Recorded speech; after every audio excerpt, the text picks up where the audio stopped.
Hello everyone, welcome to my channel Seema Classes. Hope you all will be fit and fine. This is your honeysuckle book. In this video, we will study chapter 1, Who Did Patrick's Homework. So keep watching this video till end. Introduction of the chapter. Do you have homework? Students, क्या आपको homework मिलता है?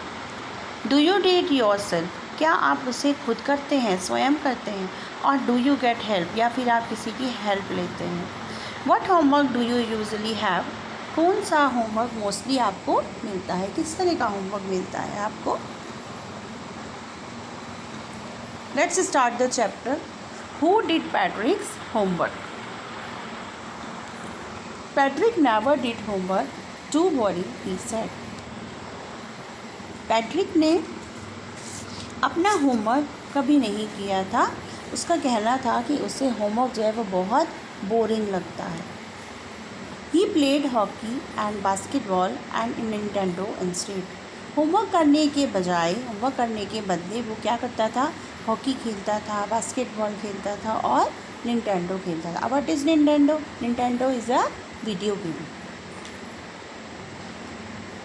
His teachers told him, Patrick, do your homework or you would not learn a thing. उसके teacher कहते थे कि Patrick अपना homework करो, नहीं तो तुम कुछ नहीं सीख पाओगे. एंड इट्स ट्रू, और ये सच था. Sometimes he did feel like an ignoramus. कभी कभी वो अपने आप को बिल्कुल मूर्ख महसूस करता था कि मैं बिल्कुल अनपढ़ हूँ. But what could he do? लेकिन वो क्या कर सकता था? He hated homework. उसे होमवर्क करना बिल्कुल भी अच्छा नहीं लगता था. Then one day he found his cat playing with a little doll and he grabbed it away. तब एक दिन उसने अपनी कैट को, अपनी बिल्ली को एक छोटी सी डॉल के साथ खेलते देखा, तो उसने उससे कैट से वह डॉल ले ली. टू हिज सरप्राइज, देख कर उसे बहुत आश्चर्य हुआ. It was not a doll at all, कि वह डॉल नहीं थी, but a man of the tiniest size, लेकिन छोटे से आकार का एक आदमी था. He had a little wool shirt with old fashion breeches and a high tall hat much like a witches. उसने छोटी सी ऊन से बनी हुई शर्ट पहनी हुई थी और एक पुराने फैशन का ट्राउज़र पहना हुआ था. एक ऊंची लंबी हैट पहनी हुई थी, जादूगरनी की तरह. विच माने जादूगरनी. ही येल्ड, वे चिल्लाया, save me, don't give me to back to the cat, कि मुझे बचाओ, मुझे उस कैट को वापस मत दो. I will grant U A wish, मैं तुम्हारी एक इच्छा पूरी करूँगा. आई प्रॉमिस यू दैट, मैं तुमसे प्रॉमिस करता हूँ. Patrick could not believe how lucky he was. Patrick को विश्वास नहीं हुआ कि वह कितना लकी था. Here was an answer to all of his problems. उसकी सारी प्रॉब्लम्स का उत्तर उसे मिल गया था, सारी समस्याओं का हल मिल गया था उससे. So he said, इसलिए उसने कहा, only if you do all my homework till the end of the semester. केवल तुम्हें मेरा सेमेस्टर के एंड होने तक होमवर्क करना होगा. दैट्स 35 डेज़, जो कि 35 डेज़ का होता है. If you do a good enough job, अगर तुम अच्छा काम करोगे, I could even get A's, तो मुझे भी ए ग्रेड मिल सकता है. The little man's face wrinkled like a dishcloth thrown in the hamper. उस छोटे व्यक्ति का फेस जो था वो सिकुड़ गया. कैसे सिकुड़ गया? जैसे हम डस्टबिन में किसी पुराने कपड़े को ऐसे मरोड़ कर, देखा आपने, सिलवट आ जाती है वहाँ पर, वो उसको हम डस्टबिन में डाल देते हैं, कूड़े के ढेर उसमें डाल देते हैं. इस तरह से उसके फेस पर रिंकल्ड आ गए, सिकुड़ गया उसका face.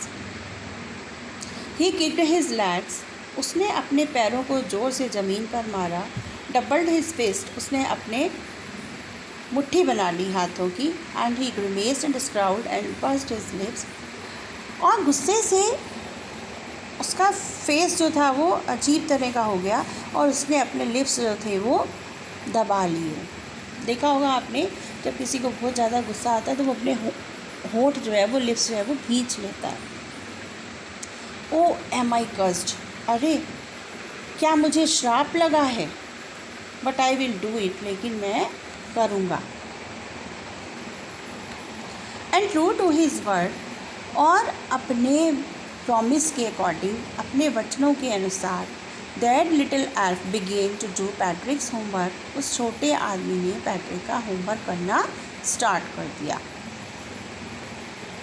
Accept there was one glitch, केवल उसे एक ही प्रॉब्लम थी। The elf did not always know what to do, बोने को ये नहीं पता था, हमेशा नहीं पता होता था कि उसे करना क्या है। एंड ही नीडेड हेल्प, और उसे हेल्प की ज़रूरत पड़ती थी। Help me he would say, वह कहता रहता था मेरी हेल्प करो, मेरी हेल्प करो। And Patrick would have to help in whatever way, और पैट्रिक को किसी भी तरह से उसकी हेल्प करनी ही पड़ती थी। I don't know this word, the elf squeaked while reading Patrick's homework, जब वो छोटा आदमी पैट्रिक का होमवर्क पढ़ रहा होता था तो वो कैसे चिल्लाता था कि मुझे इस वर्ड का मतलब नहीं पता है। गेट मी ए डिक्शनरी, मेरे लिए एक डिक्शनरी लाओ। नो, व्हाट्स इवन बेटर, इससे अच्छा ये होगा, लुक अप द वर्ड, कि तुम खुद उस शब्द को देखो, वर्ड को देखो, and sound it out by each letter, और उसके हर लेटर को ज़ोर ज़ोर से पढ़कर मुझे सुनाओ। Students, in this video till here, rest part of the chapter I will explain in my next video. Hope कि आप लोगों को इतना चैप्टर अच्छे से समझ में आ गया हो।